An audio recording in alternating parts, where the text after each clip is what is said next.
Welcome back to another installment of Aloha Friday, where greatness is made casual. I'm your host, Shane Austin, and I'm here with my co-host, Dave Austin, formerly known as Big Wave Dave, more commonly now known as Small Mush Dave. But we're both former professional athletes and extreme focus coaches, mental performance coaches. Today, we're going to talk about fear. Ooh, I know Halloween is just passed, but we're going to dive into fear and courage and how some people say they're fearless while others are courageous. Is there a difference? We're going to talk about those two in just a bit. So kick back, grab a Mai Tai. It's freaking Friday. Let's enjoy. Let's send you off into the weekend in style. Let's have some fun. So I know this sounds like an intense topic because fear. But again, it's Aloha Friday. It's casual. We're going to have some fun with it. So, Dave, Coach Dave, what are you grateful for today as we always start our Aloha Fridays? Well, I had a whole different thing I was going to be grateful for. Now I'm grateful that I'm going to shift your energy into knowing I'm still Big Wave Dave and no longer what you're calling me, small. I want to know in the comments, do you like Big Wave Dave better or Small Mush Dave? I call him Small Mush Dave now. I'm the original Big Wave Dave. In 1965, I made to myself. That's where I claimed the title Big Wave Dave. And key word there, 1965. A little washed up. That's all I can say. Oh, baby. Don't get me started on that. But I was grateful that, it's Friday. I made it through another week. And but the real gratitude comes from I'm loving Utah. I'm loving the change of season. I never thought I would. I mean, I always loved Southern California, but I thought I like it because I don't have to deal with all the change of season. So now I'm getting to actually where I've shifted. I love the season, so I'm grateful for them. There we go. And hi, Mary. Good to see you. Thanks for waving in. Aloha. And hey, Tony, Mary. Thanks for the love, Tony. We've had him on the show before. I'm grateful today. Actually, I saw a thing online right now or on social media. It was Thankful Thursdays for the AFL. I played in the AFL, and every Thursday this month, people are sharing what they're thankful for. And I got to say that when I think about that, I'm grateful for my coaches. I've had some great coaches throughout my career, and that is a very, it's a rare thing, I guess, because a coach can make or break your experience. So I'm grateful that I have had such all-star awesome coaches. I've had some bad ones, but I have had majority good ones. And Tony, you got to explain what you mean driftwood with the question marks. What's the driftwood? Anyways, I think it's he probably says I've gone from a Big Wave Dave, Small Mush Dave to driftwood. I mean, he's taking it even another degree. Tony, I'm coming after you, baby. If that's what you meant, I'm coming after you. It's the next episode is going to be the evolution of Big Wave Dave, and now he's turning into Driftwood Dave. I love it. I hope that's what Tony meant. So I'll start off with the queek, and then the quote of the week. We'll get into the Coach Dave's tip of the day, and then we'll dive right into the discussion. Does that sound good? Let's do it. Come on. All right. Yes, Tony. Yes, Driftwood Dave. I love it. All right. So the queek quote of the week is by, and Tony, you're going to know this guy. I wonder if you can pronounce it better than I can, is by Mihai Csikszentmihalyi. Let me know if I pronounced that right. It's a mouthful of a spelling, a lot of letters in it. He's a psychologist that developed the term flow. As athletes, we know it as in the zone. So I've been doing a lot of research on it lately. Here's the quote. It is when we act freely for the sake of the action itself, rather than for ulterior motives, that we learn to become more than what we were. So it's coming from that intrinsically motivated. If you're a surfer, if you're a small mush wave surfer, and say you are a big wave surfer, then again, this is just a scenario. It's not realistic at all because there's no way you can handle big waves now. But say you love big wave surfing and you had a big swell come in, big waves come in. There's nobody that's going to need to motivate you to get out and go in the water. You do it because you love doing it. That's what this quote is talking about. When you do things because you love what you do, then your true greatness shines. If you're not loving what you do, Well, you're not reaching your full potential, most likely, or getting into that state of flow. So I'm going to turn it over to the coach, Small Mush Driftwood Dave, for the tip of the day. All right. So the tip of the day, boy, I don't know, man. I'm really getting, sometimes you call it throwing under the bus. I'm getting thrown under the wave. I'm getting wiped out here, man. But when you said, do you love it? I have to say, no, I wouldn't love surfing big waves now. I understand, know who you are, know who you're at. I don't know if I ever loved surfing big waves. I did it because it was more pure pressure. It's a big thrill, but tell you the truth, I had a lot of fear, but we'll get into that in a moment. The tip is it's going to be a playoff of what I talked about in my Game Ready on Monday morning. Every Monday morning now, 9 o'clock Pacific, Mountain Time here, it's 10 a.m. I do a Game Ready. And if you watch the Game Ready, it's are you being your dream? What does that mean? Well, it's really, are you living daily? What you do today determines if you ever become your dream. Your dream can be now. In Extreme Focus, we say champions are champions before they're champions. Decide you're a champion, then you show up. The championships just are a byproduct. There you have it. Be a champion. I love it. And champions, they have some fear from time to time. A lot of people might say that they're fearless and they just hit the ground running because they got no fear. And this is going right into the discussion right now. But I want to talk about that a little bit because well, let me just ask you then. If you're tackling the waves right now, obviously you have some fear. But back in the day when you used to tackle big waves, were you fearless or did you have some fear whenever you went and surfed big surf? I absolutely had tons of fear. Tons of fear. Oh baby, yeah, it really did, because you're dealing with life or death. And I really want to live, right? But I still wanted that thrill of the drop-in. So, Laird Hamilton, who was the first guy to surf the really, really big surf, they say, hey, did you ever have fear? You're fearless. They all called him fearless. He says, no, that's totally wrong.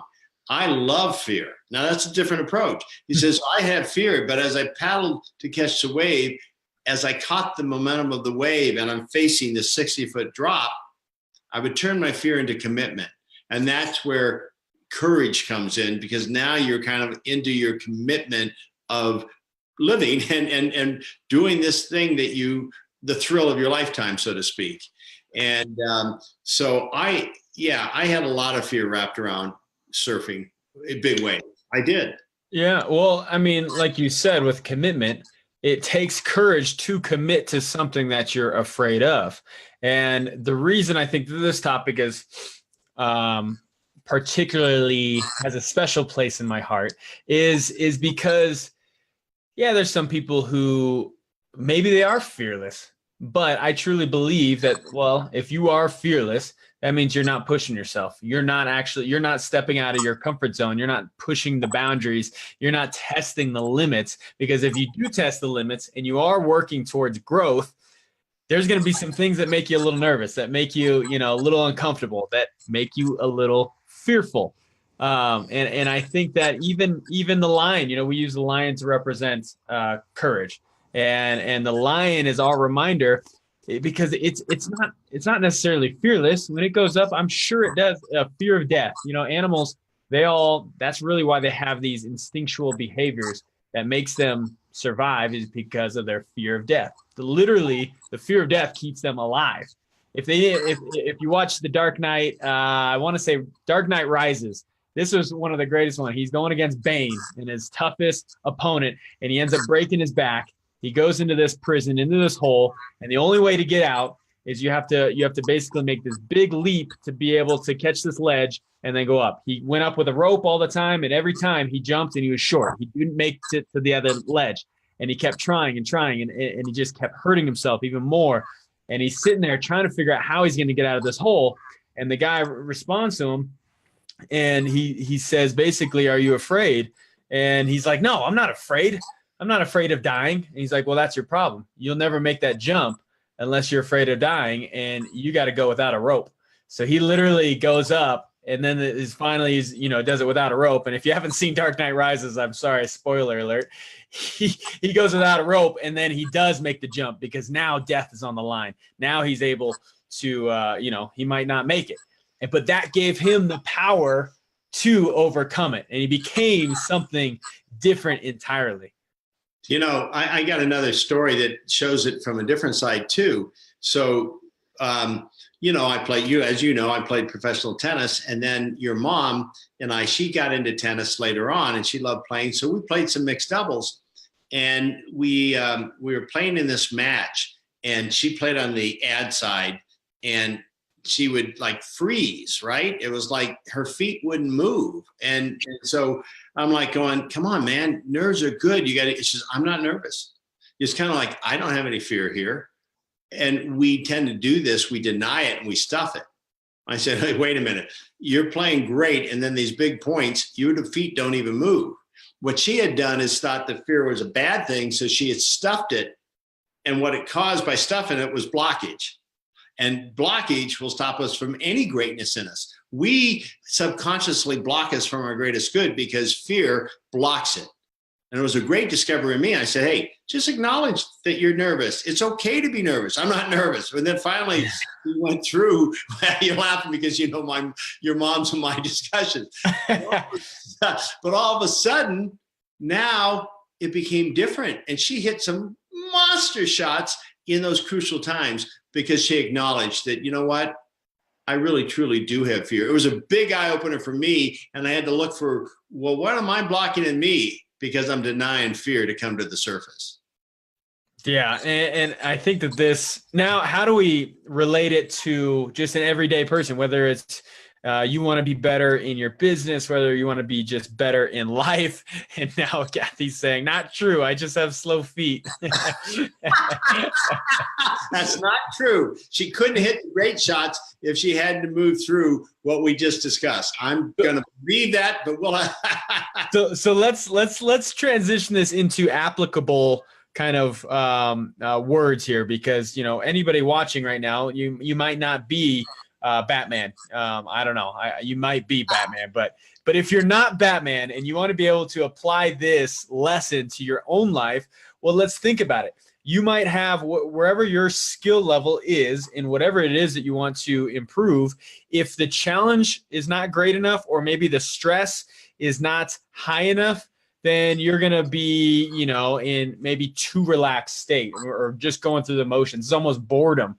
And you're not pushing yourself. That's when you can maybe say, I'm fearless. Well, you're not pushing yourself. You need to increase the stress or increase the challenge to be able to grow. And some people say stress is bad. No, stress can be very good in dosages. And it's about how you handle stress. Stress can really push us to focus more. It helps us focus more. Scientifically, it even is proven that it helps us focus more. And when we're focused, we can be more productive and we can get more things accomplished. But we need a little bit of that stress or that fear or that challenge, whatever that is. I like to think of, if you're faced, we talk about a lion, be encouraged. If you were faced with a lion in the jungle and he was hungry and you were looking like a snack, I'm willing to bet you're going to run faster than you've ever ran before. You're going to be so focused on anything that could possibly trip you up, whether it's a branch or a leaf. You're looking for escapes. You're so focused on just survival. No other distractions are even relevant at this point.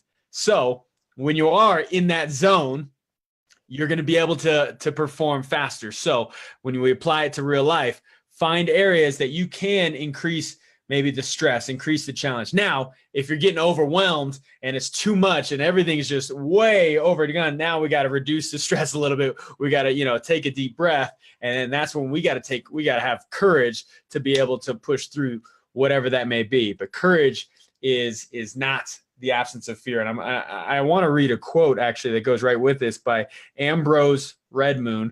And courage is not the absence of fear, but rather the judgment that something else is more important than fear.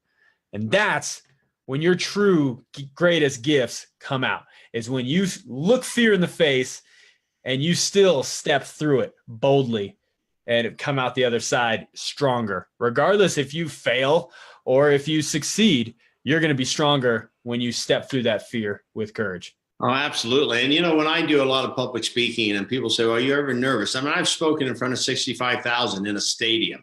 I've spoken in front of 10 people, in a small room. And they say, well, why, because, you must have really comfortable doing it. Well, it's an interesting thing because if I go into that talk too comfortable, I'm boring. And I learned that the hard way. And so I allow myself, because this is important for me to achieve something and be now. It doesn't matter what I've done before. It matters what I've done now, what I'm doing at this moment. So it creates enough energy there that then I shift that, call it nerves, call it whatever you want to do, into a strength when I step onto the stage. You're smiling. What is well, because I can see the comments and you can't, so I'm gonna let you in on a little bit of the comments. But my wife loves to chime in with some. She always has some funny stuff to say.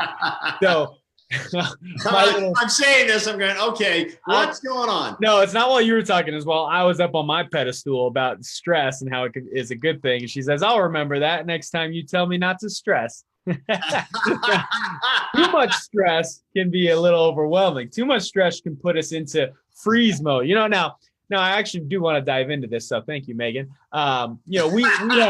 We have these instincts within us. We're hardwired with, very habitual patterns. Maybe it'd be even back to our caveman days, back to prehistoric times where we have that fight, flight, or freeze response to stress.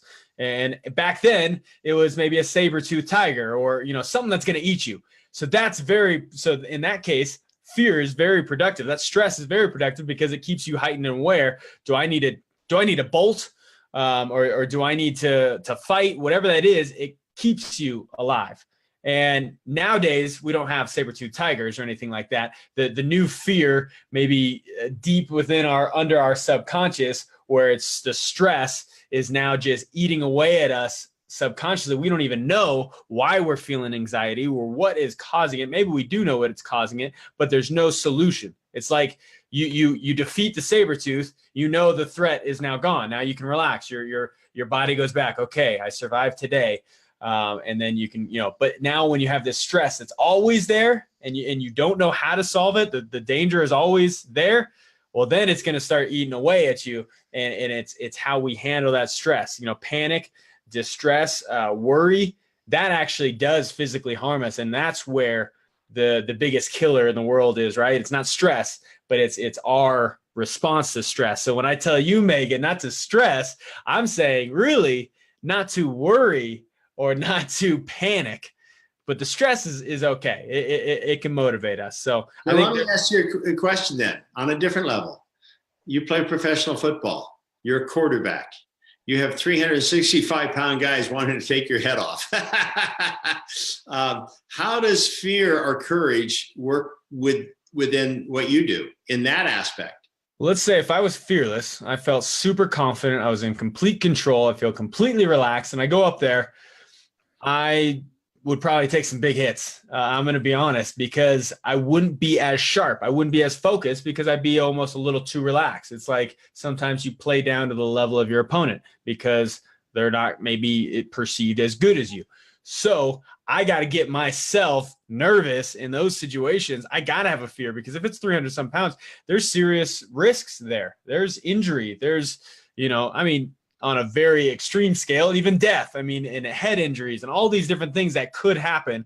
Now, if I think about those, that could get me out of my game. And I'm going to be, again, I'm going to not be focusing on the right thing. But if I understand that the fear is there, the true risk is there, but I also have the skill to withstand it, that's when the two worlds collide. And that's when you get into this, greatness. And anybody can experience that in whatever genre you're in, whatever walk of life you're in. You just got to match your skill with the challenge at hand. If they're not matching, one of them's got to increase or decrease. When they're matching, that's when you get into that zone. That's where things just click. And that's where your true gifts come out. So fear is a good thing when your courage steps up to the plate. Yeah, amen to it. Because, in thinking about what you're talking about, when I look at those that might be watching it, in their business life, the fear of failure is a big thing. And that fear of failure, when it turns into the worry, as you said, it blocks us, and we lose our creativity. We lose the spirit of the best part of us. But when the fear of failure shifts into commitment, into your goals, and you reshift that energy into, man, I'm doing this. And also the gratitude, the gratefulness of that you've got this opportunity. Yeah, it can be scary, but what an awesome gift you're giving yourself to put yourself in the position. What if you are successful? So many people are like, what if I fail? Well, what if you're really unbelievably successful? Absolutely right. And this kind of goes back to one of our other Aloha Friday topics, was motivation versus inspirations. And if you haven't watched that, anybody viewing this right now, definitely go back and check it out. It's one of our most popular episodes to date, I think. But basically, when we're talking about fear and how fear can motivate you, it also can't sustain it, just like motivation, right? So you still need that inspiration to pull you. So fear might motivate you, push you, get you off your butt. Fear of going broke maybe is what motivates you, pushes you forward, but you still need that desire for the great outcome, the positive outcome, to pull you. And that desire is going to pull you through the finish line. Fear gets you out of the starting gate, or motivation gets you out of the starting gate. Desire, inspiration pulls you through the finish line. So I want to close with a little this writing I did on fear, since I love this topic. And one of these days I just kind of wrote on the topic, and this is what came out. Fear is a good thing. It is healthy. Panic, stress, and worry is not. It only distracts you from achieving what you are meant to achieve. When pursuing greatness, there will always be fear if it is something truly worth pursuing. Use that fear to take you to greater heights than you knew were possible. Everyone has that fear, but most people don't reach their dreams and ambitions because of the panic that creates doubt inside and inhibits your ability to use fear as a strength. Fear now becomes a hindrance to you and brings you down. Fear is like a wild animal, a bloodthirsty carnivore that is always hungry to devour flesh. If you are to panic and let stress take over, this beast will surely devour you without hesitation.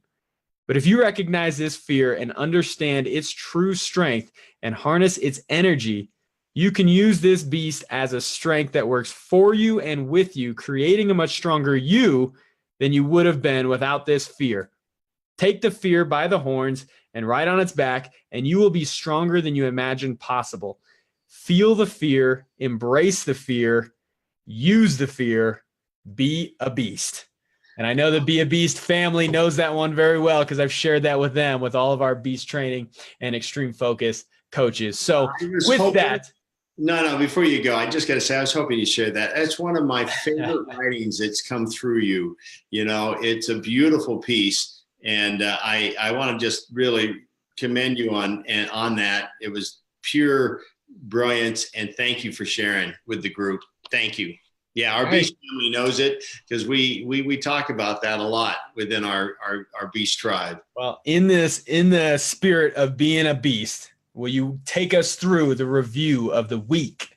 The review of the week, yes, the review of the week time. It comes from Captain U.S. Army Ranger. Rangers are, oh my gosh, same as Navy SEAL. If you talk to Navy SEAL, they're the bad, ass guys. Talk to the Army Rangers, they're much, either way. I think they're both awesome. Highly respected, both of them. So this comes from Captain Kevin Raymond. The best Ranger competition is the elite of the Army. It's the toughest competition out there in the world. It was physically and mentally the toughest thing I've ever done in my life. I don't think without the Be a Beast training, I would have gotten through it. That is your testimonial of the week. And review of the week. Come on, get it right. Review, whatever it is. It's a review that I take a great deal of joy in, because I love the fact that someone can go beyond what they even think they're capable of by our Beast training. But it took a great challenge to be able to overcome it and to be able to be at that level that they're at. So challenge yourself, people. It's okay if you feel a little fear. That probably means you're on the right track. So keep going. So, and I will just end with just some books that I'm currently studying and reading. I guess studying is a word, because I'm really getting into this whole flow thing. But the quote of the week by Mihai Csikszentmihalyi. He's got a book called Flow, the Psychology of Optimal Experience. Also, I think last week I talked about The Rise of Superman by Kotler, but he's also got another book after that came out, Stealing Fire. That's another good one. And it's all talking, I mean, it's really what we're talking about right now, but it's how you get into flow using all of that. So that's it. I think we've had, geez, what a great topic today. I had a great time. I hope you did too. Thank you everybody for tuning in on this installment of Aloha Friday. Check out Dave's Game Ready of the Week on Mondays. Every Monday, he goes Facebook Live and gets you game ready so you can overcome your fears with courage. And with that, we're signing off. Co-host Dave Austin with me, Shane Austin. And we're saying mahalo and aloha for this week's Aloha Friday. Aloha, everyone.